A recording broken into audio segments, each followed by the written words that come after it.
চিরকাল বলা হয় কর্ম করো, কর্ম করতে থাকো, কিন্তু শুধুমাত্র কর্ম করাটাই পর্যাপ্ত নয়। কর্ম কিভাবে করা হচ্ছে, কোন দিশায় করা হচ্ছে সেটা বুঝতে পারাটাও অত্যন্ত আবশ্যক।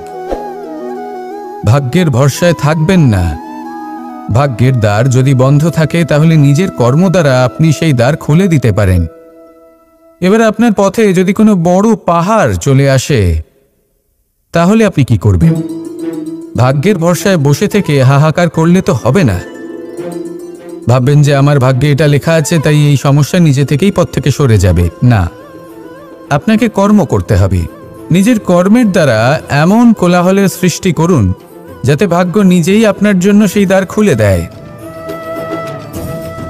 কর্মের কোলাহল কিছুটা এমন হওয়া উচিত যে সেই বাধা যেন আপনার কোলাহল শুনে নিজে থেকেই আপনার পথ থেকে সরে যায়। কর্ম করুন, কিন্তু এটা ভেবে কর্ম করুন যে কিভাবে আপনি কর্ম করছেন, কোন দিশাতে আপনি কর্ম করছেন।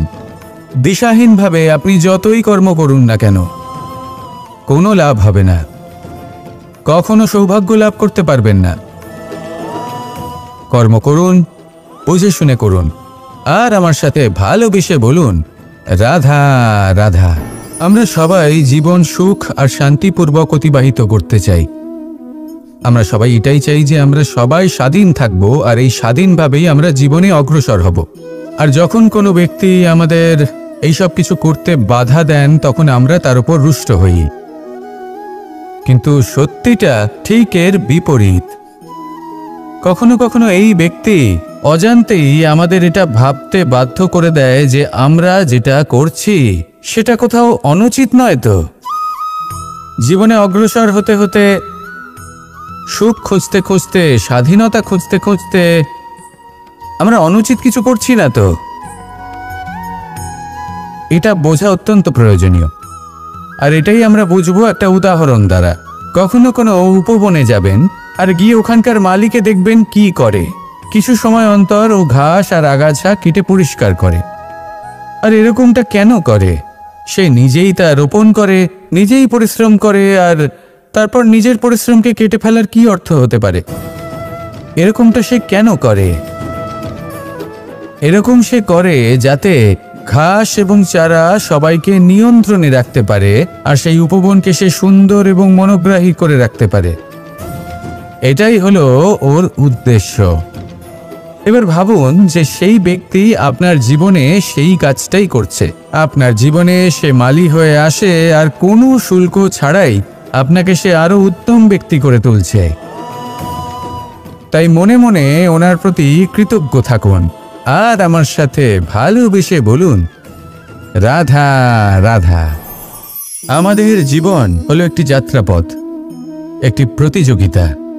আর এই প্রতিযোগিতায় এগিয়ে থাকার জন্য, জয়লাভ করার জন্য আমরা সবাই কোনো না কোনো সাহায্য খুঁজি। কেউ ঈশ্বরের শরণে যান, কেউ গুরুর কাছে যান, কেউ মাতা পিতার কাছে যান, আবার কেউ যোগ্য বন্ধু নির্বাচন করে নেন।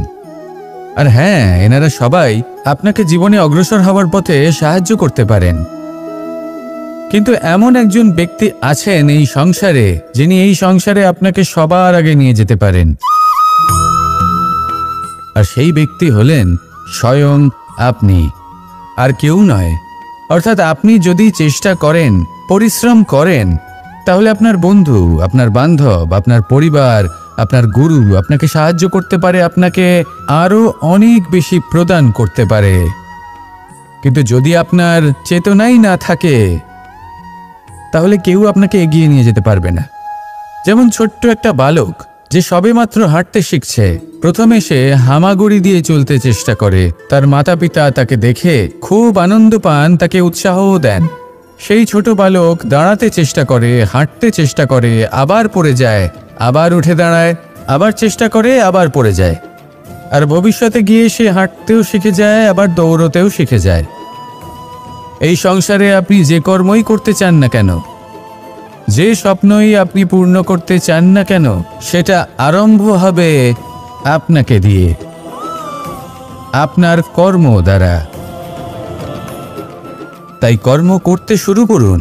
বাইরে থেকে সাহায্য পেতেই পারেন, তার সদ্ব্যবহার করুন, আর আমার সাথে ভালোবেসে বলুন রাধা রাধা। ক্রোধ এ হলো এই সংসারের সব থেকে ঘাতক আবেগ। এই আবেগ আগুনের সমান। যদি কোনো ব্যক্তির মনে জাগ্রত হয়, তাহলে সামনের ব্যক্তিকে ভস্ম করার আগে সেই আগুন সেই ক্রুদ্ধ ব্যক্তিকেই ভস্ম করে দেয়। সেই জন্য এই ক্রোধকে নিজের থেকে দূরে রাখা অত্যন্ত আবশ্যক। কিন্তু তার অর্থ এটা নয় যে সেই রাগের কোনো মূল্য নেই। আগে হ্যাঁ, কখনো কখনো জীবনে এই ক্রোধের বহিঃপ্রকাশ অত্যন্ত প্রয়োজনীয়। যেমন একজন ব্যক্তি,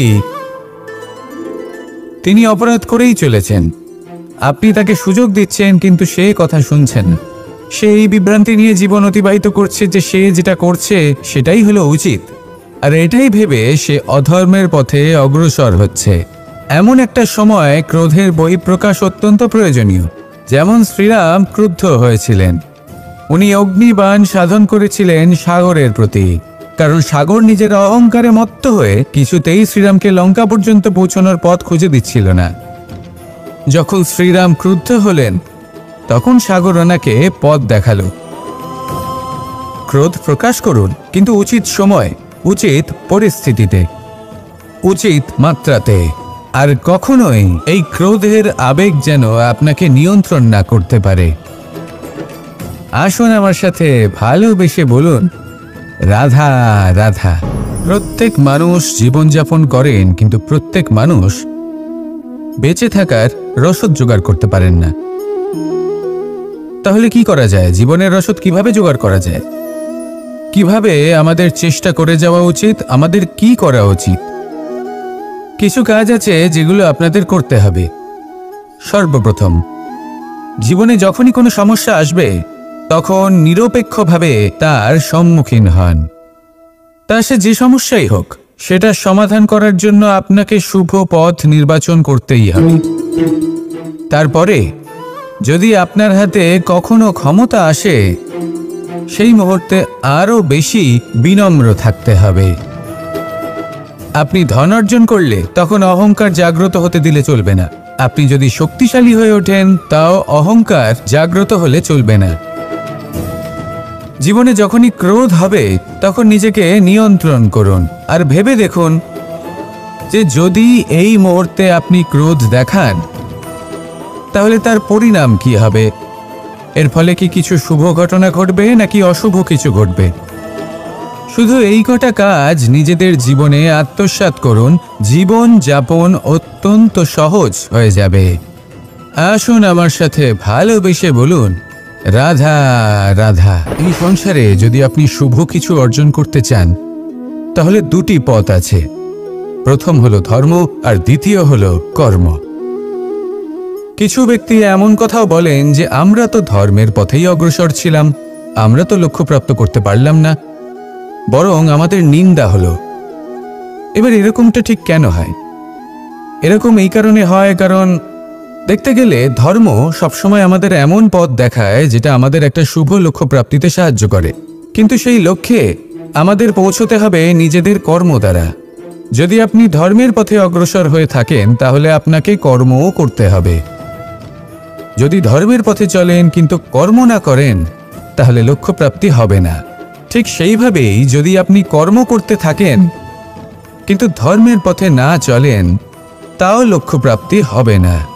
মনে রাখবেন যে ধর্ম এবং কর্ম হলো একটি মুদ্রার দুই পিঠের সমান। এদের নিজের জীবনে আত্মসাৎ করুন এবং অগ্রসর হন। এই সংসারের প্রত্যেক লক্ষ্য আপনার হবে। আসুন আমার সাথে ভালোবেসে বলুন, রাধা রাধা। আমরা সবাই জীবনে কামনা করি।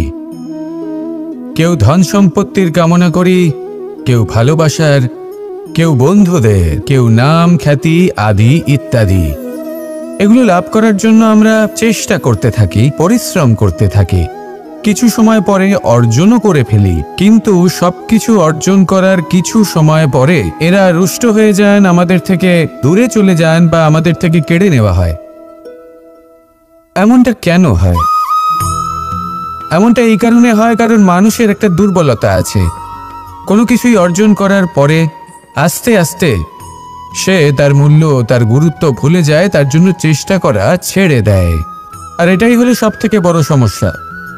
ঠিক যেমন কোনো ব্যক্তি যিনি ধন অর্জন করতে চান তার জন্য কঠিন পরিশ্রম করেন, হয়তো ধন অর্জন করেও ফেলেন, তারপর আস্তে আস্তে ওই ধনের মূল্য ভুলে যান, উচিতভাবে তা প্রয়োগ করেন না, আস্তে আস্তে তার ধন তার সঙ্গ ত্যাগ করে দেয়, সমস্ত পরিশ্রম ব্যর্থ হয়ে যায়। সেই জন্য মনে রাখবেন, এই সংসারে কিছু অর্জন করা অত্যন্ত কঠিন ব্যাপার, কিন্তু তার থেকেও বেশি কঠিন হলো সেটা নিজের সাথে ধরে রাখা।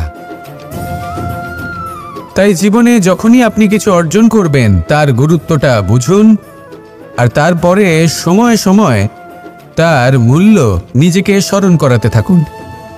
কৃতজ্ঞ থাকুন যে আপনার পরিশ্রম আপনাকে এই ফল দান করেছে, আর চিরকাল পরিশ্রম করুন, তবেই আপনি যেটা লাভ করেছেন সেটা আপনার কাছে থেকে যাবে। আসুন আর আমার সাথে ভালোবেসে বলুন, রাধা রাধা। এই সংসারে আপনার সবথেকে বড় বন্ধু কে? কেউ বলবেন ছোটবেলার বন্ধুরা, কেউ বলবেন মাতা পিতা, কেউ বলবেন ঈশ্বর। এবারে বলুন যে এই সংসারে আপনার সবথেকে বড় শত্রু কে? কেউ বলবে আপনার বিরোধী, সেই ব্যক্তি যে আপনাকে হিংসে করে, বা আপনার নিজের অহংকার, আপনার কুকর্ম। আমি বলবো যে এই সংসারে আপনার সবথেকে বড় বন্ধু হলো আপনার নিজের মন। এই চঞ্চল মনকে যদি আপনি নিয়ন্ত্রণ করতে শিখতে পারেন, তাহলে এর থেকে বড় বন্ধু এই সংসারে আপনি কোথাও পাবেন না। সেখানেই যদি এই মন আপনাকে বশ করে ফেলে, তাহলে সংসারে এর থেকে বড় শত্রুও আপনি কোথাও পাবেন না। সেই জন্য এই সংসারকে নিয়ন্ত্রণ করার চেষ্টা ত্যাগ করুন। প্রথমে এই মনকে নিয়ন্ত্রণ করতে শিখে যান, তাহলে এই জীবন নিজে থেকেই সাফল্যের পথে অগ্রসর হবে। আর তখন এই মন প্রসন্ন হয়ে বলবে, রাধা রাধা। গঙ্গা ভারতের সবথেকে শক্তিশালী নদী, এমন একটি নদী যে নিজেই হলো একটি ইতিহাস। কিন্তু কখনো ভেবেছেন যে এই গঙ্গা নদীর প্রবাহ যখন গঙ্গোত্রী থেকে শুরু হয়, তখন তার উৎপত্তি কিভাবে হয়? হিমবাহ যখন গলে যায়, তখন একটি ফোঁটার জন্ম হয়, সেই ফোঁটাগুলোর সাথে আরো কিছু ফোঁটা যুক্ত হয়, তারপরে একটি ছোট ধারা উৎপন্ন হয়, সেটা বইতে থাকে। এর পরবর্তীতে আরো অনেক ধারা আরো অনেক ফোঁটার সাথে যুক্ত হয়ে যায়, আর অবশেষে একটা মহান বিশাল ধারা জন্ম নেয়, যাকে আমরা মহানদী গঙ্গা বলি। সেই জন্য এই কথা বলা হয়েছে যে একটি পাথর দিয়ে প্রাচীর বানানো যায় না। মহানদী গঙ্গা আসলে কি, যদি ভালোভাবে ভেবে দেখেন, তবে এ হলো অগুন্তি জলের ফোঁটার মিশ্রণ, যেটা আরম্ভ হয় একটি ফোঁটা দ্বারা। একটি ফোঁটা যা এদের সকলকে নিজের অন্তরে সমাহিত করে নেয় এবং এমন একটি যাত্রা শুরু করে যা পরবর্তীতে মহানদী গঙ্গার রূপ ধারণ করে। এর থেকে আমরা কি শিক্ষা পাই? এটাই যে জীবনে শুধুমাত্র পরিশ্রম এবং সমস্যার সম্মুখীন হওয়াটাই পর্যাপ্ত নয়, সেটা তো সকলকেই করতে হয়। প্রয়োজন হলো সারল্য। সারল্য দ্বারা সবাইকে নিজের অন্তরে সমাহিত করে নিতে হবে, তাদের সাথে চলতে হবে, অনেককে এক করে তুলতে হবে। এই প্রবৃত্তি যদি আপনি নিজের অন্তরে জাগ্রত করেন, তাহলে আপনিও গঙ্গার মতো মহান হয়ে উঠবেন। আসুন আমার সাথে ভালোবেসে বলুন, রাধা রাধা। এই সংসারের দুটি সবথেকে শক্তিশালী শব্দ হলো নীরবতা এবং প্রসন্নতা। এই দুটি সবথেকে বেশি কঠিনও। এবার আপনি বলবেন, এতে কঠিনের কি আছে? না, ক্ষেত্র বিশেষে নিজে নীরব থাকা হলো অত্যন্ত কঠিন, আর তার থেকেও বেশি কঠিন হলো বিকট পরিস্থিতিতে নিজেকে প্রসন্ন রাখা। কিন্তু যদি আপনি এটা শিখে যান, তাহলে এই নীরবতাই আপনাকে জীবনে অনেক বড় বড় সমস্যার হাত থেকে বাঁচাবে। এই প্রসন্নতা আপনাকে বিকটতর পরিস্থিতি থেকে বেরিয়ে আসতে শক্তি যোগাবে। তাই এই গুণ আত্মসাৎ করুন আর আমার সাথে ভালোবেসে বলুন, রাধা রাধা। মানুষ নিজের জীবনে সবকিছু লাভ করতে পারেন, সম্পত্তি, সাফল্য, সুখ, স্বাচ্ছন্দ্য, কিন্তু তারপরেও তার মনে একটি ভয় থেকে যায় যে কখনো যেন এমন কিছু না হয় যেটা ওকে এসে ভেঙে দেবে, তার অন্তর্মনকে ভেঙে দেবে, তার আত্মাকে ভেঙে দেবে। কিন্তু সত্যি কথা বলতে কিছু ভাঙলেও তাতে ভয় পাওয়ার কোনো প্রয়োজন নেই। ভাঙার পরেই কিন্তু নতুন নির্মাণ হয়। এটাই তো প্রকৃতি আমাদের শেখায়। এই দেখুন না, যখন এই মেঘ বিভাজিত হয়, ভেঙে পড়ে, তবেই তো বর্ষা আসে, আর বর্ষার পরেই এই মাটির সিঞ্চন হয়। একটি বীজ সেটা ভাঙার পরে তবেই সেখান থেকে সে অঙ্কুরিত হয়। তাই ভেঙে পড়ার কথা শুনে ভেঙে পড়বেন না। তারপর যেসব নির্মাণ হতে চলেছে তার উপর মনোনিবেশ করুন। আর হ্যাঁ, যদি সংসারে এমন কিছু থাকে যা ভাঙবেন না, তাহলে সেটা হলো বিশ্বাস। জীবনে কখনো কারোর বিশ্বাস ভঙ্গ করবেন না। যখন ব্যক্তির বিশ্বাস ভঙ্গ হয় তখন তার আত্মা আহত হয়। আসুন আমার সাথে ভালোবেসে বলুন, রাধা রাধা। এই ফুল কি সুন্দর হয়, তাই না? মন মোহিত করে দেবার মতো রং, সুগন্ধ, আর এতটাই কোমল হয় যে খুব সহজেই আপনি একে পিষে দিতে পারেন। এই ফুল আপনাকে কিছুই বলবে না, প্রতিবাদও করবে না, আপনাকে আঘাতও করবে না, আপনি কোনো চিৎকারও শুনতে পাবেন না। শুধু যাওয়ার সময় আপনার হাতে মধুর একটা সুবাস রেখে যাবে। কিন্তু এই কাজটা আপনি কাঁটার সাথে করতে পারবেন না। কাঁটা আপনাকে অত্যন্ত যন্ত্রণা দেবে, সেটা আপনিও জানেন। এবার এই ফুল আর কাঁটার মধ্যে যে পার্থক্য, সেটাই হলো পার্থক্য সজ্জন এবং দুর্জনদের মধ্যে। কখনো কখনো আমাদের জীবনে এমন কিছু ব্যক্তি আসেন যারা অত্যন্ত কোমল, তাদের আমরা দমন করে বসি। আর বেশিরভাগ সময় তারাই আমাদের সবথেকে বড় শুভাকাঙ্ক্ষী হন। তারা চাইলে বিরোধিতা করতেই পারেন, চাইলে আমাদের উপর প্রহার করতেই পারেন, কিন্তু তা করেন না। আর এই কথাটা আমরা তখন বুঝতে পারি যখন বাস্তবে আমাদের সামনে কোনো শত্রু, কোনো দুর্জন ব্যক্তি, কোনো কাঁটা বাধা হয়ে দাঁড়ায়। তাই জীবনে কোনো ব্যক্তি যদি নীরব থাকে, কোমল হয়, তাকে দমন করবেন না। হতে পারে সেই ব্যক্তি আপনার জীবনের সবথেকে বড় পুঁজি হয়ে ওঠেন। আসুন আমার সাথে ভালোবেসে বলুন, রাধা রাধা। মানুষ সংঘর্ষ করেন জীবনের সামনে এগোনোর জন্য, সাফল্য লাভ করার জন্য, মহান কর্ম করার জন্য। কখনো সে জীবনে একা হয়ে যায়, আবার কখনো তার জীবনে অনেক সংখ্যক লোক চলে আসেন, তাদের সাথে ভিন্ন ভিন্ন ধরনের সম্পর্ক গড়ে ওঠে। কিন্তু তখনই সাবধান থাকা প্রয়োজনীয়, কারণ সব সম্পর্ক সত্য হয় না। যেমন দেখবেন, যখন সাফল্য আসে তখন জীবনে অনেকগুলো সম্পর্কও আসে, নতুন নতুন সম্পর্ক গড়ে ওঠে। কিন্তু যখন ব্যর্থতা আসে তখন খুব কম সম্পর্ক গড়ে ওঠে। আর বেশিরভাগ সময় এই ব্যর্থতার সময় গড়ে ওঠা সম্পর্ক আজীবন আপনার সাথে থেকে যায়। সাফল্য হোক বা অসফলতা, তার কোনো প্রভাব সেই সব সম্পর্কে পড়ে না। সেখানেই সাফল্যের পরে যে সম্পর্ক গড়ে ওঠে, বেশিরভাগ সময় এমনও দেখা যায় যে তার মধ্যে বেশিরভাগ মানুষ আপনাকে নিজের কাজে লাগাবেন, আপনাকে ব্যবহার করবেন, সময় এলে পরে আপনাকে ঠকাতেও পারেন। এর অর্থ এটা নয় যে আপনি জীবনে নতুন সম্পর্ক বানাবেন না, অবশ্যই বানাবেন, কিন্তু ব্যক্তি এবং সম্পর্কের পরখ করা আবশ্যক, আর সময় সময় সেটা করা আবশ্যক।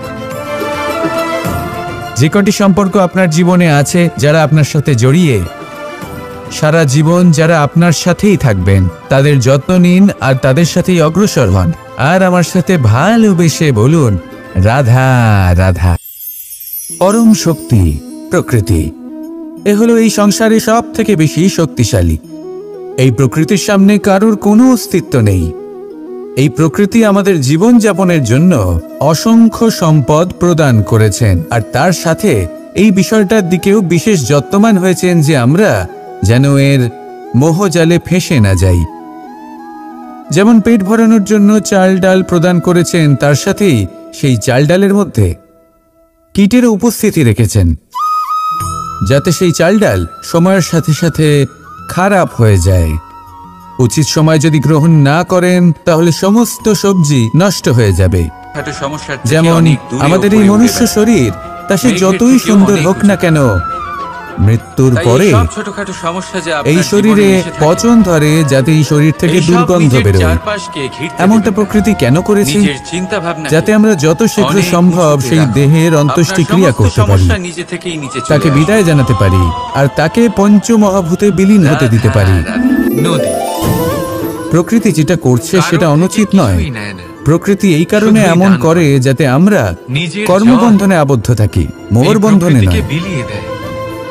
যেমন ধরুন এই শস্য, ধরুন আপনি চেষ্টা করছেন এই শস্য পেতে এবং আপনার জীবনে সেই শস্য আপনি লাভ করছেন অত্যাধিক মাত্রায়, তাহলে তা ভোগ করুন আর বাকি শস্যটা সবার মধ্যে ভাগ করে দিন, যাতে অন্যেরও পেট ভরে। তাতে যদি আপনি সাফল্য লাভ করেন, শ্রেষ্ঠ কর্ম করেন, শ্রেষ্ঠ ব্যক্তি হয়ে ওঠেন, তাহলে কখনো অহংকার করবেন না, অহংকারী হয়ে উঠবেন না।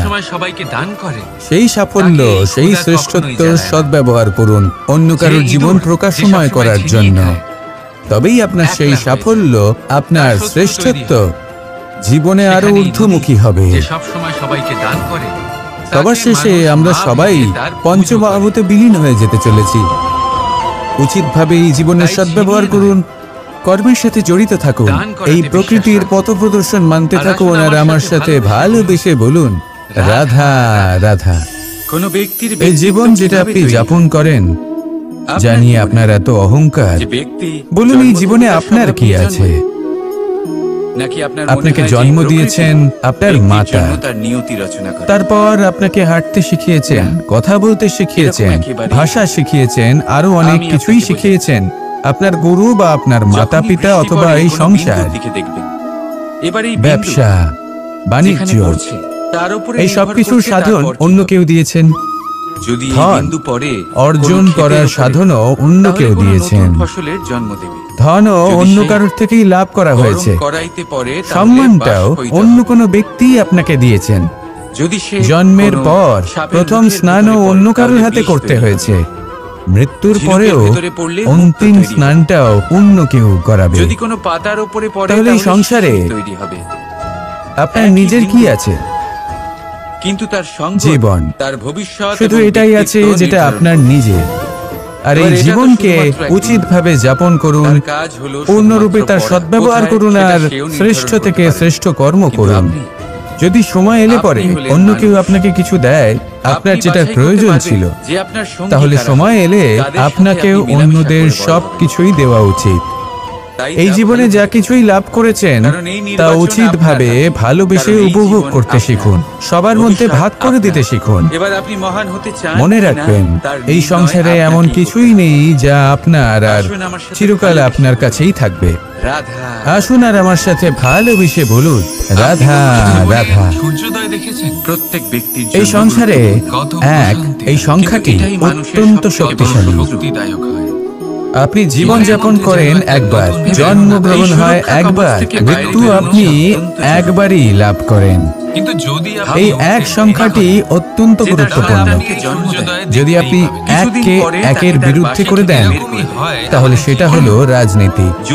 মানুষ সেখানে ষড়যন্ত্র করতে শিখে যায়। আর যদি আপনি এককে একের সাথে মিলিত হতে না দেন, তাহলে সেটা কূটনীতি হয়ে দাঁড়ায়, মানুষ সেখানে ছলনা করতে শিখে যায়। এবার যদি আপনি এককে একের সাথে মিলিত করে দুই করে দেন, তাহলে সেটা গণনীতি হয়ে দাঁড়ায়। মানুষ সংগ্রহ করতে শেখে, লাভ করতে শেখে। আর যদি আপনি এক এবং এক মিলিয়ে শূন্য করে দেন, তাহলে তাকে আধ্যাত্ম বলা হয়, যেখানে আমরা নিজেকে ঈশ্বরের কাছে পূর্ণরূপে সমর্পণ করে দিই। আর যদি আপনারা এক আর এক, এই দুইকে মিলিয়েও একই থাকতে পারেন, তাহলে তাকে প্রেম নীতি বলা হয়। যেমন আমি আর রাধা, না আমরা শূন্য আর না আমরা দুজন ভিন্ন। দুজন ভিন্ন হয়েও আমরা অভিন্ন। এর দ্বারা জীবনের অর্থ বুঝতে পারা যায়। তাই এই অর্থ বুঝতে শিখুন। এই মন প্রসন্ন হয়ে বলবে রাধা রাধা। আমরা সবাই জীবনের সামনে এগোতে চাই আর সামনে এগোতেও থাকি। আর যখনই কোনো ব্যক্তি জীবনের সামনে এগোতে থাকে তখন তার পথে নিশ্চিত রূপে বাধা আসে। তখন মানুষ ঈশ্বরের কাছে প্রার্থনা করে যে হে ঈশ্বর, আমার জীবনে যেন কোনো বাধা না আসে, আর যত বাধা আছে তার হাত থেকে আমাকে রক্ষা করে নিও। পূর্ণরূপে একটি নিরাপদ জীবনের কামনা করে। কিন্তু সত্যি কথা বলতে এই বাধাগুলো কিন্তু কিছু মাত্রায় আমাদের কাছে আবশ্যক। যদি এই বাধা না থাকে তাহলে আমরা সামনে এগোতে পারবো না। একটা উদাহরণ দিই, যখন আমরা হাঁটি তখন এই মাটির একটা আকর্ষণ বল থাকে যেটা আমাদের নিচের দিকে আকৃষ্ট করতে থাকে। সেই কারণে এই সামনে পথ চলা কঠিন হয়ে যায়। কিন্তু এই আকর্ষণ বলের কারণেই আমরা সামনে অগ্রসর হতে পারি, কারণ এই আকর্ষণ বল আমাদের ধরে রেখে দেয়। তার জন্যই আমরা মাটির ওপর টিকে থাকতে পারি। যদি আকর্ষণ বল না থাকে তাহলে আমরা ভারসাম্য হারিয়ে ফেলবো, আর ভারসাম্য হারালে এগিয়ে চলা অসম্ভব হয়ে যাবে। সেই জন্য কখনো জীবনে পূর্ণরূপে নিরাপদ জীবনের কামনা করবেন না। এই যে বাধাগুলো আসে তা কোনো না কোনো কারণে আসে। এটা কেন আসছে সেটা বুঝুন, এদের স্বাগত জানান। এর থেকে যে শিক্ষা লাভ করবেন সেটাই আপনাকে এগিয়ে নিয়ে যাবে। আসুন আর আমার সাথে ভালোবেসে বলুন রাধা রাধা। নিজেকে মনে করান সেই মাতা-পিতার এই স্মৃতিগুলি কি অসম্ভব মূল্যবান, তাই না? শুধু তাদের প্রয়োজন হলো একটি মাধ্যম। যেমন মাখনে ভরা এই মাটির হাড়ি দেখে আমার বৃন্দাবনের কথা মনে পড়ে গেল। দেখতে গেলে দ্বারকাধীশ যখন চাইবেন যেখানে চাইবেন সর্বোত্তম প্রজাতির মাখন খেতে পারেন, কিন্তু সেই মাখনে বৃন্দাবনের মাখনের মতো সেই আনন্দ, সেই প্রেম কোথায় আছে?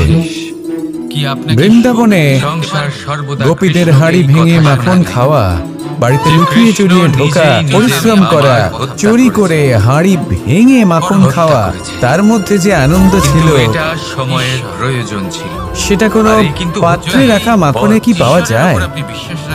আর ব্যক্তি ভালো কাজ নিজেই মায়ের বকা খাওয়া, এই সংসারে মায়ের প্রেম অনুভব করা, ওনার হাত থেকে মাখন খাওয়া, যমুনার তটে বসে গোপীদের সাথে হাসি ঠাট্টা করা, রাধাকে উত্ত্যক্ত করা, বৃন্দাবনের স্মৃতিগুলি হলো অমূল্য। যখনই সেগুলো স্মরণ করি তখন এই মন প্রফুল্ল হয়ে ওঠে। কিন্তু আপাতত আমি এই মাখনটাকেই তৃপ্তি লাভ করব। আপনিও আপনার জীবনে সেই অমূল্য অদ্ভুত মুহূর্তগুলোকে স্মরণ করুন এবং আনন্দিত থাকুন। আমার সাথে ভালোবেসে বলুন রাধা রাধা। মহাভারত, গীতা আর আমি চিরকাল বলা হয় কর্ম করো, কর্ম করতে থাকো। কিন্তু শুধুমাত্র কর্ম করাটাই পর্যাপ্ত নয়। কর্ম কিভাবে করা হচ্ছে, কোন দিশায় করা হচ্ছে সেটা বুঝতে পারাটাও অত্যন্ত আবশ্যক। ভাগ্যের ভরসায় থাকবেন না। ভাগ্যের দ্বার যদি বন্ধ থাকে তাহলে নিজের কর্ম দ্বারা আপনি সেই দ্বার খুলে দিতে পারেন। এবার আপনার পথে যদি কোনো বড় পাহাড় চলে আসে তাহলে আপনি কি করবেন? ভাগ্যের ভরসায় বসে থেকে হাহাকার করলে তো হবে না। ভাববেন যে আমার ভাগ্যে এটা লেখা আছে তাই এই সমস্যা নিজে থেকেই পথ থেকে সরে যাবে না। আপনাকে কর্ম করতে হবে। নিজের কর্মের দ্বারা এমন কোলাহলের সৃষ্টি করুন যাতে ভাগ্য নিজেই আপনার জন্য সেই দ্বার খুলে দেয়।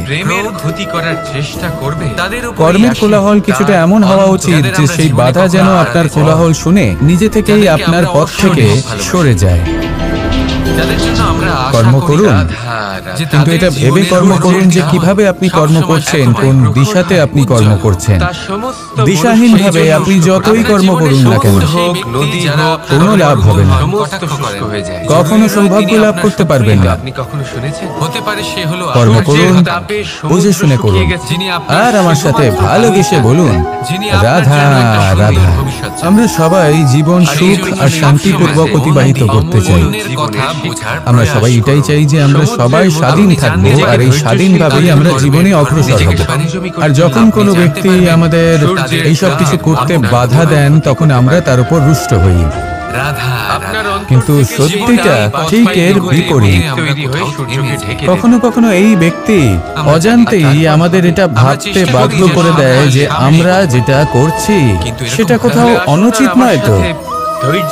জীবনে অগ্রসর হতে হতে, সুখ খুঁজতে খুঁজতে, স্বাধীনতা খুঁজতে খুঁজতে কেন হন? মনে করুন আমরা অনুচিত কিছু করছি না তো। দুর্বলতার কারণে আপনার পা মুচকে গেল। এটা বোঝা অত্যন্ত প্রয়োজনীয়। মানুষ অসুস্থ আর এটাই আমরা বুঝবো একটা উদাহরণ দ্বারা। কখনো কোনো উপবনে যাবেন আর গিয়ে ওখানকার মালিকে দেখবেন কি করে। কিছু সময় অন্তর ও ঘাস আর আগাছা কেটে পরিষ্কার করে। যখন কেউ সুস্থ আর হয়, এরকমটা ঠিক হয়ে কেন যায়। করে? তার মানে সে এটা নয় নিজেই যে তা সে রোপণ করে, পরিবর্তন নিজেই হয়েছে। পরিশ্রম করে, আর না। তারপর নিজের পরিশ্রমকে কেটে ফেলার কি অর্থ হতে পারে? তার প্রতি প্রেমের প্রভাব, এরকমটা সে কেন করে? বিশ্বাসের প্রভাব। এরকম সে করে যাতে ঘাস এবং চারা সবাইকে নিয়ন্ত্রণে রাখতে পারে, আর সেই উপবনকে সে সুন্দর এবং মনোগ্রাহী করে রাখতে পারে। সম্বল থাকে। এটাই হলো ওর উদ্দেশ্য। তাই মনে রাখবেন, এবার ভাবুন যে সেই ব্যক্তি আপনার জীবনে সেই কাজটাই করছে।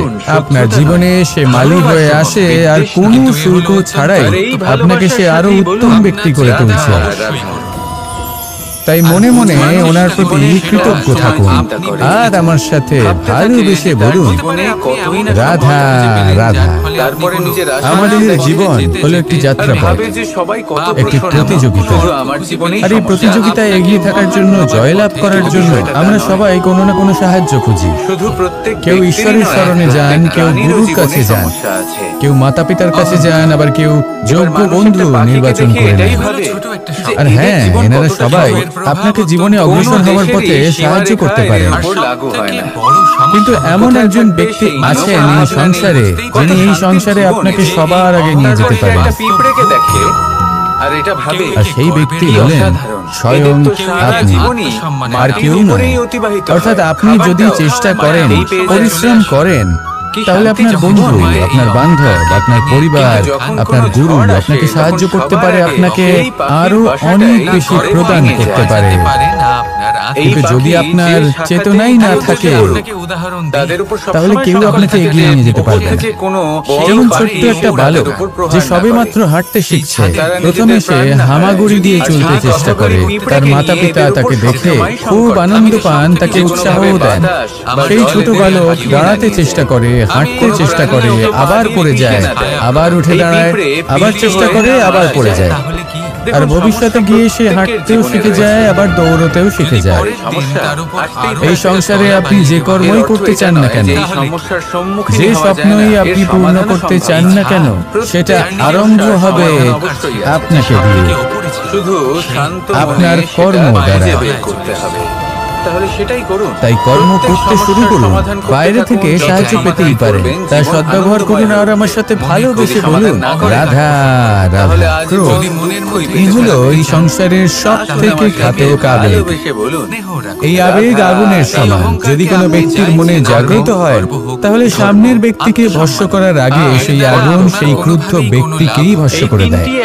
সেই জন্য এই ক্রোধকে নিজের থেকে দূরে রাখা অত্যন্ত আবশ্যক। কিন্তু তার অর্থ এটা নয় যে সেই রাগের কোনো মূল্য নেই। আগে হ্যাঁ, কখনো কখনো জীবনে এই ক্রোধের বহিঃপ্রকাশ অত্যন্ত প্রয়োজনীয়। যেমন একজন ব্যক্তি তিনি অপরাধ করেই চলেছেন, আপনি তাকে সুযোগ দিচ্ছেন, কিন্তু সে কথা শুনছেন। সেই বিভ্রান্তি নিয়ে জীবন অতিবাহিত করছে যে সে যেটা করছে সেটাই হলো উচিত। আর এটাই ভেবে সে অধর্মের পথে অগ্রসর হচ্ছে। এমন একটা সময় ক্রোধের বহিঃপ্রকাশ অত্যন্ত প্রয়োজনীয়। যেমন শ্রীরাম ক্রুদ্ধ হয়েছিলেন, উনি অগ্নিবাণ সাধন করেছিলেন সাগরের প্রতি, কারণ সাগর নিজের অহংকারে মত্ত হয়ে কিছুতেই শ্রীরামকে লঙ্কা পর্যন্ত পৌঁছানোর পথ খুঁজে দিচ্ছিল না। যখন শ্রীরাম ক্রুদ্ধ হলেন তখন সাগর ওনাকে পথ দেখালেন। ক্রোধ প্রকাশ করুন, কিন্তু উচিত সময়, উচিত পরিস্থিতিতে, উচিত মাত্রাতে। আর কখনোই এই ক্রোধের আবেগ যেন আপনাকে নিয়ন্ত্রণ না করতে পারে। আসুন আমার সাথে ভালোবেসে বলুন, রাধা রাধা। প্রত্যেক মানুষ জীবনযাপন করে, প্রত্যেক মানুষ বেঁচে থাকার রসদ জোগাড় করতে পারেন না। তাই যে কোনো সমস্যার সমাধান তাহলে কি করা যায়? জীবনের রসদ কিভাবে জোগাড় করা যায়? কিভাবে আমাদের চেষ্টা করে যাওয়া উচিত, আমাদের কি করা উচিত? নিজের বন্ধু কিছু কাজ আছে যেগুলো আপনাদের করতে হবে। রাধা সর্বপ্রথম দুঃখের সময় আপনার জীবনে যখনই কোনো সমস্যা আসবে তখন নিরপেক্ষভাবে তার সম্মুখীন হব। তা সে যে সমস্যাই সেটা সমাধান করার জন্য আপনাকে শুভ পথ নির্বাচন করতেই হবে। তারপরে যদি আপনার হাতে কখনো ক্ষমতা আসে, সেই মুহূর্তে আরো বেশি বিনম্র থাকতে হবে। আপনি ধন অর্জন করলে তখন অহংকার জাগ্রত হতে দিলে চলবে না। আপনি যদি শক্তিশালী হয়ে ওঠেন তাও অহংকার জাগ্রত হলে চলবে না। জীবনে যখনই ক্রোধ হবে তখন নিজেকে নিয়ন্ত্রণ করুন আর ভেবে দেখুন যে যদি এই মুহূর্তে আপনি ক্রোধ দেখান তাহলে তার পরিণাম কি হবে? এর ফলে কি কিছু শুভ ঘটনা ঘটবে নাকি অশুভ কিছু ঘটবে? শুধু এই কটা কাজ নিজেদের জীবনে আত্মসাৎ করুন, জীবন যাপন অত্যন্ত সহজ হয়ে যাবে। আসুন আমার সাথে ভালোবেসে বলুন, রাধা রাধা। সংসারে যদি আপনি শুভ কিছু অর্জন করতে চান তাহলে দুটি পথ আছে। প্রথম হলো ধর্ম আর দ্বিতীয় হলো কর্ম। কিছু ব্যক্তি এমন কথাও বলেন যে আমরা তো ধর্মের পথেই অগ্রসর ছিলাম, আমরা তো লক্ষ্যপ্রাপ্ত করতে পারলাম না, বরং আমাদের নিন্দা হলো। এবার এরকমটা ঠিক কেন হয়? এরকম এই কারণে হয় কারণ দেখতে গেলে ধর্ম সবসময় আমাদের এমন পথ দেখায় যেটা আমাদের একটা শুভ লক্ষ্য প্রাপ্তিতে সাহায্য করে, কিন্তু সেই লক্ষ্যে আমাদের পৌঁছতে হবে নিজেদের কর্ম দ্বারা। যদি আপনি ধর্মের পথে অগ্রসর হয়ে থাকেন তাহলে আপনাকে কর্মও করতে হবে। যদি ধর্মের পথে চলেন কিন্তু কর্ম না করেন তাহলে লক্ষ্য প্রাপ্তি হবে না। ঠিক সেইভাবে যদি আপনি কর্ম করতে থাকেন কিন্তু ধর্মের পথে না চলেন তাও লক্ষ্য প্রাপ্তি হবে না। মনে রাখবেন যে ধর্ম এবং কর্ম হলো একটি মুদ্রার দুই পিঠের সমান। এদের নিজের জীবনে আত্মসাৎ করুন এবং অগ্রসর হন। এই সংসারের প্রত্যেক লক্ষ্য আপনার হবে। আসুন আমার সাথে ভালোবেসে বলুন, রাধা রাধা। আমরা সবাই জীবনের কামনা করি, কেউ ধন সম্পত্তির কামনা করি, কেউ ভালোবাসার, কেউ বন্ধুদের, কেউ নাম খ্যাতি আদি ইত্যাদি। এগুলো লাভ করার জন্য আমরা চেষ্টা করতে থাকি, পরিশ্রম করতে থাকি, কিছু সময় পরে অর্জনও করে ফেলি। কিন্তু সবকিছু অর্জন করার কিছু সময় পরে এরা রুষ্ট হয়ে যান, আমাদের থেকে দূরে চলে যান বা আমাদের থেকে কেড়ে নেওয়া হয়। এমনটা কেন? এমনটা এই কারণে হয় কারণ মানুষের একটা দুর্বলতা আছে। কোনো কিছুই অর্জন করার পরে আস্তে আস্তে সে তার মূল্য, তার গুরুত্ব ভুলে যায়, তার জন্য চেষ্টা করা ছেড়ে দেয়। আর এটাই হলো সব থেকে বড় সমস্যা। ঠিক যেমন কোনো ব্যক্তি যিনি ধন অর্জন করতে চান তার জন্য কঠিন পরিশ্রম করেন, হয়তো ধন অর্জন করেও ফেলেন, তারপর আস্তে আস্তে ওই ধনের মূল্য ভুলে যায়, উচিত ভাবে তা প্রয়োগ করেন না, আস্তে আস্তে তার ধন, তার সঙ্গ ত্যাগ করে দেন, সমস্ত পরিশ্রম ব্যর্থ হয়ে যায়। সেই জন্য মনে রাখবে এই সংসারে কিছু অর্জন করা কথা বলতে অত্যন্ত কঠিন ব্যাপার, কিন্তু তার থেকেও বেশি কঠিন হলো মূল্যবান। সেটা ভগবানকে নিজের জিজ্ঞাসা সাথে করার আগে ধরে আপনি রাখুন। আমরা নিজেকে বাজারে জিজ্ঞাসা যাই। করেছেন? হ্যাঁ, আপনি তার ঠিক। জন্য তাই আমাকে জীবনে এত যখনই ভাবনা আপনি কিছু আছে। অর্জন করবেন আপনি তার যদি গুরুত্বটা আপনি বুঝুন না করে থাকেন, তাহলে আর সবার তারপরে আগে ওইটাই সময় সময় সমস্যা তার প্রশ্নের মূল্য উত্তর পাবেন। নিজেকে স্মরণ করাতে থাকুন। সমস্ত বিপদের কখনোই না। পরিত্রাণ। কৃতজ্ঞ থাকুন যে আপনার পরিশ্রম আপনাকে এই ফল দান করেছে, নিজের সাথে কথা বলুন। আর চিরকাল চেষ্টা করুন পরিশ্রম নিজের করুন। মনের তবেই মতো আপনি বাঁচার যেটা লাভ করেছেন আপনি যদি সেটা